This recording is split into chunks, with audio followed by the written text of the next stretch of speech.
अस्सलाम वालेकुम। अगर आपकी नज़र कमज़ोर हो गई हो तो मछली के सर का सूप बनाकर पिए, इंशाल्लाह आपकी ऐनक का नंबर कम हो जाएगा। जी हाँ, बहुत ही अफादियत है मछली के सर के सूप में। माहिरीन के मुताबिक मछली में जो सबसे ज़्यादा ताकत होती है वो इसके सर में पाई जाती है।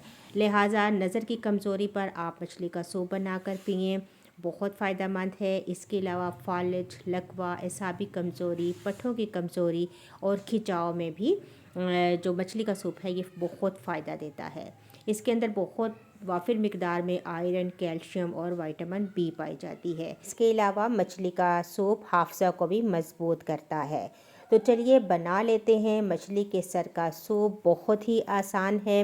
मैंने मछली के सर लिए थे, तकरीबन 3 पाव के करीब थे, और इनको मैंने अच्छी तरीके से वॉश कर लिया और एक देगचे में डालकर इसके अंदर पानी डाल दिया और साथ ही अदरक और लहसुन 1 टेबल स्पून मैंने इसके अंदर शामिल कर दी। साथ ही मैंने इसके अंदर तकरीबन 1 टीस्पून के करीब नमक और हाफ़ टी स्पून के करीब हल्दी ऐड कर दी। साथ ही मैं इसके अंदर शामिल कर दूंगी 1 टीस्पून जितना सफ़ेद ज़ीरा, और इसके अलावा काली मिर्च का पाउडर पीस कर आप काली मिर्च डाल दीजिए, तकरीबन 1 टीस्पून जितनी। इसके अलावा 3 से 4 अदद मैं इसके अंदर लौंग डालूंगी, 1 दालचीनी का स्टिक और 1 बड़ी इलायची। बस बहुत सिंपल से मसाले हैं, ये डालकर आप सूप चढ़ा दें तकरीबन आधा घंटा मीडियम फ्लेम पर, और ज़बरदस्त हमारा मछली का सर का सूप तैयार है। इसको छान कर आप इस्तेमाल करें तो बहुत ही आसानी के साथ ये मछली के सर का सूप तैयार हो जाता है। बहुत ही फ़ायदेमंद है, सर्दियों में ज़रूर बनाएं और इसे पिएं।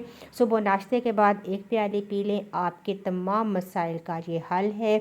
अगर आपकी नज़र कमज़ोर है तो फिर तो आप रोज़ 1 प्याली ये मछली के सर का सूप पी लें, इंशाल्लाह आपके ऐनक का जो नंबर है वो कम हो जाएगा।